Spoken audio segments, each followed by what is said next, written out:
stato un avvocato, potremmo dire, di altri tempi. Gianfranco aveva una grandissima cultura giuridica che però sapeva associare a una grande umanità e anche a un grande pragmatismo. Quello che cercava era sempre la soluzione per il suo cliente, sempre nel rispetto e nella tutela del diritto e per i fini della giustizia. È stato un avvocato libero, autonomo, indipendente, come un avvocato deve essere. Non si è fatto mai tirare la giacchetta da nessuno. Fatale perde un grande uomo che ha servito la sua comunità, un uomo che è stato un grande avvocato della nostra comunità e che prematuramente ci ha lasciato.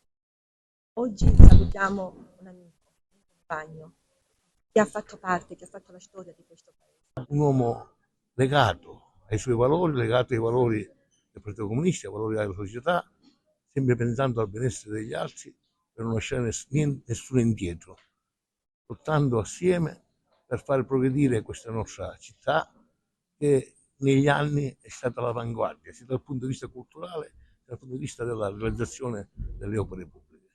Grazie Gianfranco per quello che ci hai dato. Lui poi era molto legato a Totò Di Benedetto, legatissimo, e credo che anche gran parte di quello che poi è diventato lui, ma siamo diventati anche noi, è stata questa presenza forte di Di Benedetto. Per la sua capacità di entrare dentro le questioni, era un ragionatore, una persona.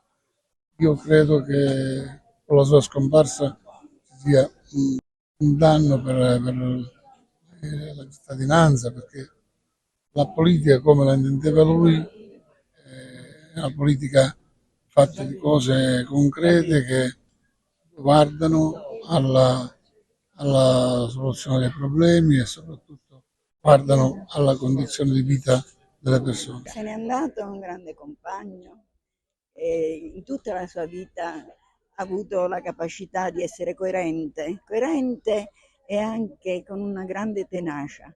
E Raffaele oggi perde una grande personalità e con commozione lo voglio salutare e ricordare perché è giusto. Franco per me era anche un punto di riferimento, un uomo con cui ci si confrontava spesso perché persona intelligente, capace, loquace, di grande riflessione politica, un grande dirigente politico, un grande avvocato. È stato il mio papà. Riesco a dire altro. Grazie. Riesco a dire altro.